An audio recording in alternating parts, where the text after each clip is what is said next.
Hello, and welcome to Let's Play Copyright 1982 Sinclair Research Limited.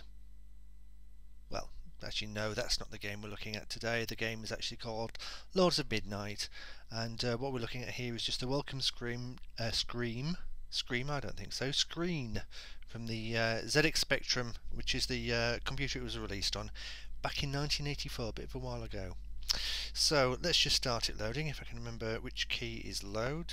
No, that isn't load, that is load, and there we go. There we go. Now I will actually leave this loading in the background while I describe the game to you, because sitting and watching it go through the motions like this before you play the game is all part of the experience back in the day, and we might as well relive it now, at least for this video. So anyway, Lords of Midnight, as I said, it was released back in 1984. It's a strategy adventure game where the aim is to overthrow a dude called Doomdark. He's inflicting an evil spell of cold across the land of Midnight where all this takes place. Now, there are two ways you can defeat Doomdark. The first is by conquering his Citadel. This is called Ushgarth, or Ushgarach. I can't pronounce these funny names. I wish they'd just call them Bob or Fred or Phil or something like that. It'd be much easier, wouldn't it? Oh, anyway, you've got to conquer his home citadel, or you can destroy the Ice Crown. Now, this is the source of all his evil power, and can be found somewhere called the Tower of Doom, which is a really pleasantly named place. Not the sort of place you'd like to go for a holiday, by the sound of it. Now, when the game starts, you control four characters. Luxor the Moon Prince is the first one. He wears a bit of bling called the Moon Ring. Now, this allows him to see through the eyes of other characters in the game, and he can command them through it as well. The Moon Ring also counteracts the effects of the Ice Sphere, which Doomdark sends forth, and this saps the strength of armies and puts the fear of gods into the hearts of men. You can also control Morkin at the beginning of the game. He's Luxor's son, and he's the only character in the entire game who's immune to the Ice Sphere. Because of this, he's the only character that can actually get close enough to the Ice Crown to destroy it. The other two characters are Coroleth the Fae and Rothran the Wise. Coroleth, he's a Lord of the Fae. He's essential if you want to recruit the help of the Fae. The Fae are people who live in woods, apparently. I don't actually know what they do in the woods. That's anyone's guess, and it's probably a bit unsavoury, but we won't go into that. Rothran the Wise, he's a wizardy sort of person, and he can help you recruit the other wizardy types who live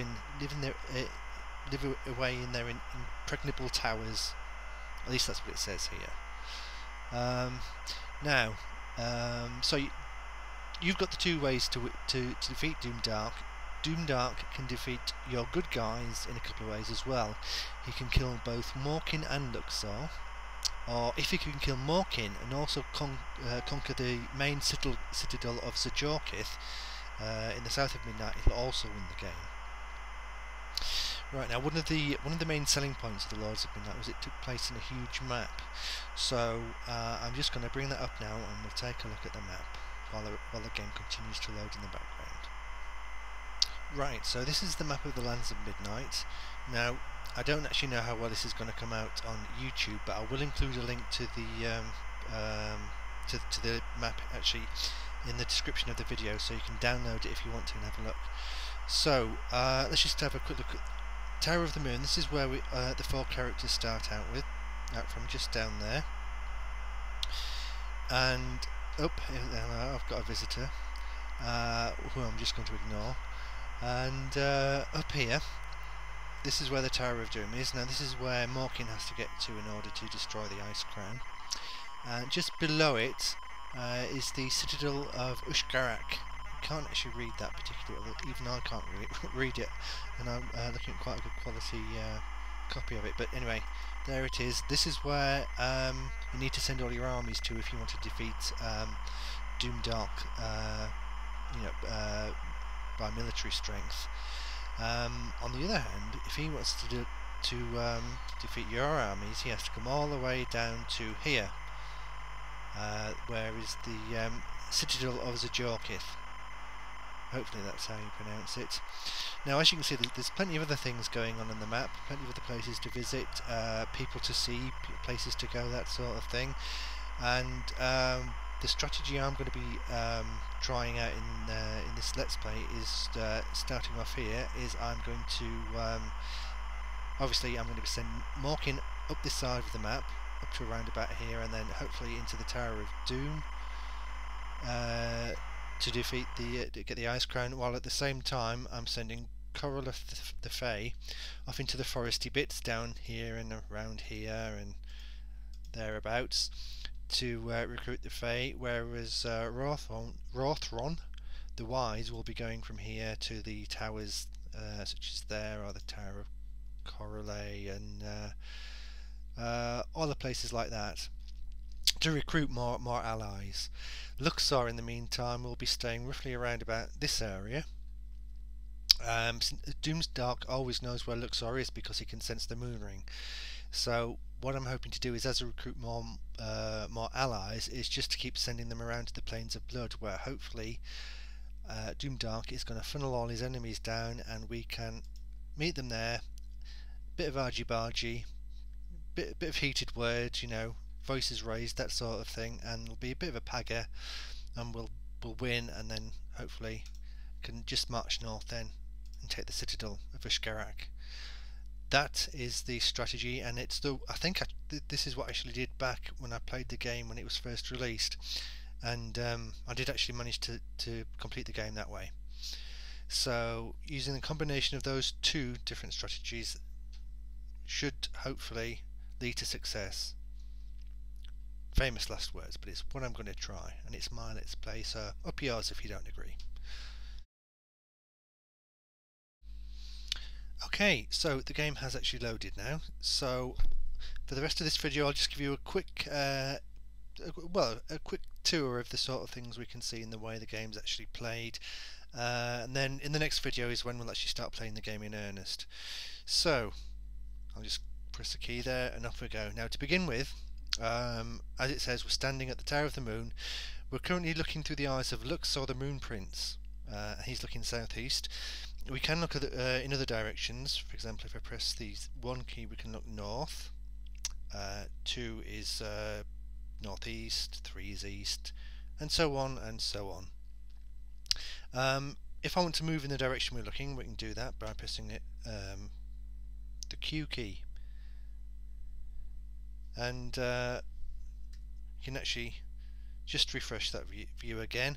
If there's something going on in the screen, if you meet some enemies or some armies or something, you can actually press the think key, and it just gives you a quick status report. 7 hours of the day remain, and Luxor is utterly invigorated. The ice sphere is very mild. He's utterly bold, and he's got with him the moon ring. So, and we can do that one again. Yes, there's no worries and no riders with him. He thinks again, and we're just back at the beginning. Now, there are things you can choose to do. At the moment, we can only choose to seek or hide. I mean, if there are other things in the going on, if there are enemies, you can always choose to engage them and that sort of thing. So we just told him to look, and he's found nothing. So, okay, so apart from Luxor there, we've also got Morkin. Can I select Morkin? Yes, there we go. And we can move him off. Same way again. He's been controlled through the moon ring of Luxor. And if we look south, if I can find south. Yep, there we go. Back to the Tower of the Moon, and there, that is Corolith the Fae and Rothron the Wise for you. So,